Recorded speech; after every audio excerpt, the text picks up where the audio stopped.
kita kembali di program di Indonesia Economic Club. Pada industri otomotif, relaksasi PPNBM ini sudah berjalan sejak 1 Maret kemarin hingga Desember 2021. Selama kurun waktu tersebut, insentif PPNBM industri otomotif dibagi dalam 3 skenario. Ada data yang akan saya sampaikan kepada Anda. Baik, tahap pertama yakni Maret hingga Mei, di mana diskon pajak yang diberikan full 100%. Tahap kedua pada Juni hingga Agustus, diskon pajak yang diberikan 5%. Kemudian di tahap ketiga, diskon pajak yang digelontorkan sebesar 25%, berlaku pada bulan September hingga Desember 2021. Tadi di Juni hingga Agustus 50%. Berarti ada pergerakan 100%, 50%, dan 25%. Baik, saya langsung ke Pak Kuku saja. Pak Kuku. Ya, selamat malam. Iya, masih bersama kami ya Pak ya. Baik, saya ingin menanyakan sebenarnya ada dampak tidak kepada penjualan Anda? Kita harapkan ini dampaknya positif dan sejauh ini selama 10 hari ini dapat masukan walaupun belum akurat ya, namun masukan dari beberapa outlet penjualan bermotor di beberapa tempat menunjukkan yang biasanya mereka menerima order satu hari sekitar 5-6 mobil ya. Ini belakangan menerima order pembelian sekitar naik menjadi 20-25 unit mobil per harinya. Ini adalah pergerakan yang positif dan kita appreciate langkah dan antusias sekali. Karena selama pandemi industri ini terpukul cukup berat. Di bulan Mei tahun lalu itu penjualan yang biasanya per bulan di kisaran 90 sampai 100 ribu unit itu drop turun tinggal 4.700 unit per bulan. Dan secara perlahan akhirnya tumbuh walaupun belum optimal. Industri otomotif di Indonesia ini sudah cukup bagus karena pasar domestik Indonesia sekitar 1,2 juta per bulan per tahun itu merupakan pasar 34% dari total pasar ASEAN, jadi terbesar di ASEAN. Dan industri kita itu mempunyai kapasitas 2,4 juta unit per tahun. Dan pada waktu sebelum pandemi baru dioptimalkan baru di sekitar 54%. Dan saat pandemi itu turun lagi menjadi tinggal 29% dari total kapasitas. Dan inilah yang kita upayakan untuk segera bangkit karena tidak bisa terlalu berlama-lama pada kondisi yang tidak optimal.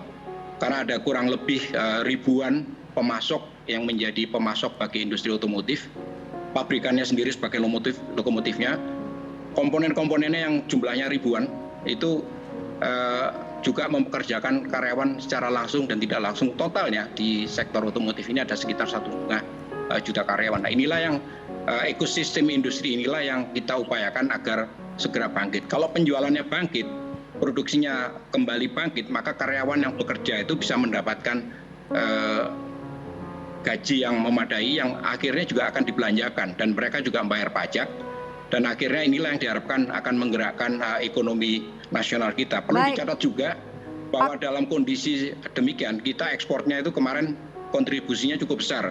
Pak Kuku, industri otomotif sendiri. Pak Kuku, tapi tadi ada statement-statement dari milenial. Mereka beranggapan bahwa lebih baik saya memiliki properti dibandingkan memiliki mobil. Nah, bagaimana Anda menyikapi ini? Apakah ini satu kompetisi antara properti dan otomotif? Pak Kuku? Tentunya itu adalah pilihan masing-masing. Tapi dalam kenyataannya di Indonesia ini, kalau dibanding dengan negara tetangga ya, yang relatif lebih PDB-nya lebih bagus. Kita rasio kepemilikan mobil kita masih relatif rendah, masih 99 mobil per 1.000 penduduk. Padahal penduduk kita sekitar 170 juta. Dibanding dengan Malaysia yang kepemilikan mobilnya sudah di 490 unit per 1.000 penduduk. Kemudian Thailand sudah mencapai 240 mobil per 1.000 penduduk. Kita masih relatif rendah. Potensinya ada dan memang belum rata walaupun sudah menurun. Yang semula itu berpusat di Jawa sekarang sudah menyebar ke berbagai daerah. Dan perlu dicatat juga kendaraan-kendaraan ini bukan sekedar untuk kendaraan pribadi namun banyak juga masyarakat yang memanfaatkan di samping untuk rekreasi, untuk kepemilikan sendiri, kendaraannya juga digunakan untuk berniaga, apalagi sudah ada Grab dan sebagainya. Oke. Jadi Pak Kuku dan teman-teman Gaikindo berarti menyikapi stimulus yang diberikan pemerintah ini positif, Pak Bambang. Ya. Kita positif. Ini baik. Kita Ini kan positif. ini apa perdebatan antara properti dan otomotif, Pak Bambang. Sama-sama barang Sama-sama barang yang bisa ditunda sebenarnya. Kalau tadi melihat statement Bang Hotman juga bahwa ini kurang maksimal begitu, dan Prof juga tadi mengatakan bahwa iya memang ini yang harus dilakukan, ekosistem itu harus terbentuk kembali, Pak Bambang.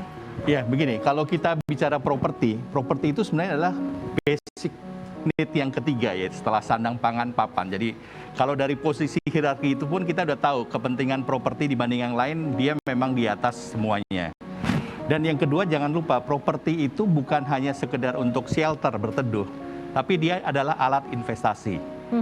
Jadi kalau kita beli properti, mungkin bisa tanya Bung Hotman tuh, hari ini beli, tahun depan naik 20%, 10 tahun lagi naiknya 500% gitu loh. Oke. Sedangkan kalau kita beli mobil, hari ini beli mobil, besoknya kita jual, turunnya 30% itu, Pak. Baik, Bang. Apakah statement yang disampaikan Pak Bambang itu terbukti di Anda, Bang, sehingga Abang memiliki banyak properti? Dan kembali lagi, ini kebijakan yang diterapkan pemerintah kepada pemain-pemain di otomotif maupun di properti. Bang Hotman. Ya, itu statement yang dikasih Pak Bambang itu benar, tapi itu 5 atau 10 tahun lalu begitu. Kalau sekarang jangan mimpi dulu deh naik properti, ya. Sekarang saya termasuk yang paling stres, hampir semua properti jatuh harganya. Kalau ternyata Bang Hotman bisa stres juga ya. Saya pikir Bang Hotman tidak mengalami kesulitan loh di tengah pandemi. Apa yang membuat Anda stres, Bang Hotman? Kalau misalnya punya apartemen misalnya 100 atau 200, tidak laku dijual, sementara harus bayar IPL-nya berapa itu tiap bulan. Bayangkan berapa.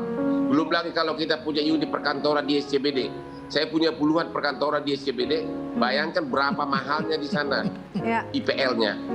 Ya, karena memang sekarang ini daya beli masyarakat turun sehingga marketnya di secondary market itu jatuh total. Sebuah properti juga benar-benar jatuh harganya. Ya. Baik. Khusus mengenai kendaraan, saya juga menganggap fasilitas pajak untuk kendaraan ini juga setengah hati. Kenapa dibatasi hanya yang 1.500 cc? Kenapa nggak semua jenis mobil? Misalnya Lamborghini, tapi dikasih pajaknya dikurangi dikit sehingga negara dapat. Akhirnya orang kaya tergerak hatinya untuk belanja. Itu loh. Baik, Bang. Prof, ini sepertinya Bang Hotman tidak setuju dengan semua stimulus yang diberikan pemerintah. Prof, singkat saja, kalau melihat dari sikap dari para pelaku otomotif maupun properti ini, yang menyatakan bahwa ya punya kelebihan dan kekurangan tentunya. Ya, sudah pasti, dan keduanya tentu mengharapkan sebagai pengusaha tentu kalau bisa mendapat insentif, mendapatkan keuntungan baik. Tapi sekarang ini semua orang strateginya adalah survive, bisa bertahan gitu ya. Betul. Properti bertahun-tahun memang menikmati keuntungan, tahun depan naik, bahkan bukan tahun depan naik. Hari ini beli, hari Senin harga naik begitu ya kan. Sekarang ini tidak ada lagi iklan seperti itu. Benar kata Bang Hotman, bahwa sekarang orang sedang berusaha untuk melepas harga yang memang jatuh. Terutama adalah kalau kita bikin untuk perkantoran. Sekarang orang tidak merasa perlu punya kantor seperti itu ya. Bisa dioperasikan dari jarak jauh, orang berkantor dari tempat. Sehingga para pengusaha harus berpikir apalagi yang harus dilakukan dengan propertinya. Terutama adalah yang bisa dipakai untuk perkantoran begitu ya.